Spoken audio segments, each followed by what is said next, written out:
Like I was kidding about pricing here. Don't just buy the stuff brand new off the shelf. Look for the clearance. You're getting the same brand new stuff, but look at the difference in price. So check it out.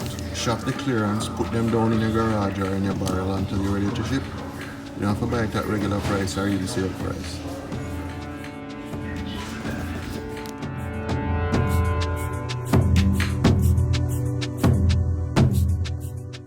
And then when you're looking to start putting away to build your house, come to Home Depot, buy it, put it in your garage, put it under your bed, put it down, because look at what you can save versus buying it on the spot. This is what we do on a regular basis. We come, we buy it on clearance.